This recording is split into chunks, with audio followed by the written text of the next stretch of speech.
New questions looming about your privacy when it comes to big tech. Amazon's Ring doorbell unit admits that it gave users' videos to police nearly a dozen times without the consumer's consent or not even having a court order.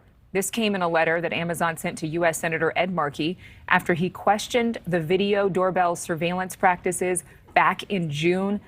Our host, Leland Vittert of Unbiased here at NewsNation, joining us live this morning. I want to get your response to what Amazon's Vice President of Public Policy told Senator Markey. I believe we have that. Quote, let's read it. In each instance, Ring made a good faith determination that there was an imminent danger of death or serious physical injury to a person requiring disclosure of information without delay. So is the company saying this is, I mean, again, it's a dozen times, but it's about safety? Well, that's what Amazon says. And when you sign up for a Ring doorbell, you buy the product and you sign up for Amazon's Ring service. And you acknowledge that you are giving Amazon this video and they may turn it over to law enforcement with your permission, with a warrant, or in this case of imminent danger, except Amazon is the one who gets to decide. So here's how it works. The police call Amazon and say, hey, look, there's a burglar on the loose, or whatever it is that they say.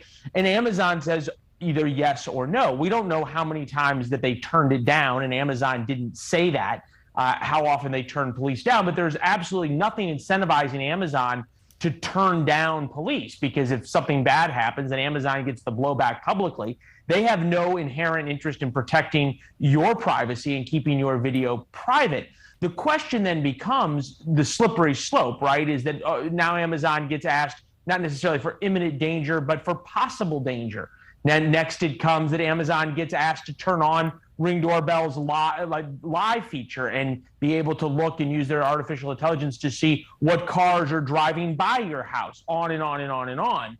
But once you've opened that door, that it is big tech now that decides what information gets turned over to the government and when, you have no control. But do you think that right now, popular opinion, that there is more concern about protecting privacy, or, as is the case here, that there's not a downside if something were to go down outside your front door where you could possibly help catch a dangerous criminal? Well, that conceivably, since it's happening outside your front door with the camera that you bought, you pay for, that would be your decision. The police would have to come knock on your door and ask you for help. If you had a home security system or a home security camera that was based at your home, that's what they would have to do. And if you said no, they could try to go get a warrant to do it. The difference is that Amazon here is admitting, and you kind of have to think that this is the canary in the coal mine. Amazon here is admitting that they're taking all of that control away from you.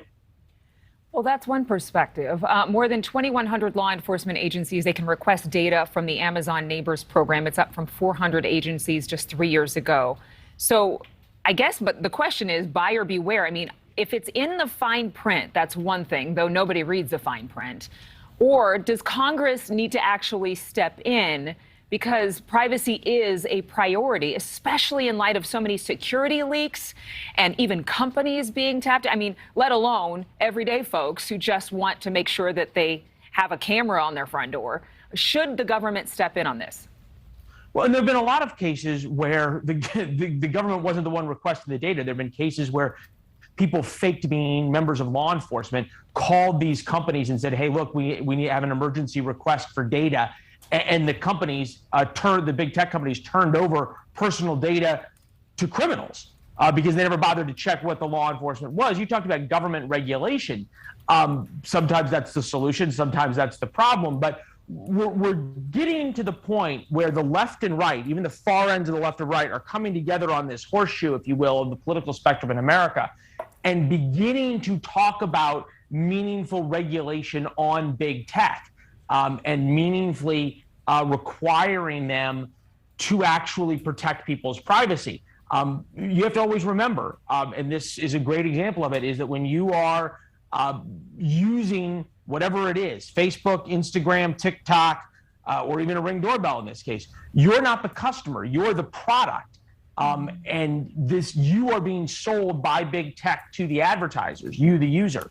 So there is no protections for you, and there's no desire by big tech to protect you. So now we wait and see if this might be the one thing that Congress could come together and actually do something on. So good luck. Stay tuned. Let's keep our fingers crossed that there is some unison. But I mean, cities like Chicago offering rebates to have people put cameras on their front doors so that they can try to stop the crime wave. I don't know. I'm curious. We should do a NewsNation poll that shows whether people are more concerned about their privacy or more concerned about helping to catch the bad guys, and whether they're able to have the communication from these companies that gives full disclosure. I think that's the heartbeat of what this story is. It's all in how you ask the question on something like that. And you're right about Chicago. It's a fascinating program. San Francisco is trying to do the same thing. There's some cities now that are requiring businesses to put in camera systems and the like, which brings us closer and closer right to Europe, which is a surveillance state, and then obviously to China, which is a full surveillance state. Because when you say it like that, Leland. When you say it like that, surveillance-based state. We're out of time, but I so love having you on. Thank you so much, Leland, for being with us. You can, of course, watch On Balance with Leland Vittert tonight, and every weeknight it starts at 7 Eastern, 6 Central Time. Thank you for watching. Go to newsnationnow.com to find NewsNation on your television provider. And don't forget to click the red subscribe button below to get more of NewsNation's fact-driven, unbiased coverage.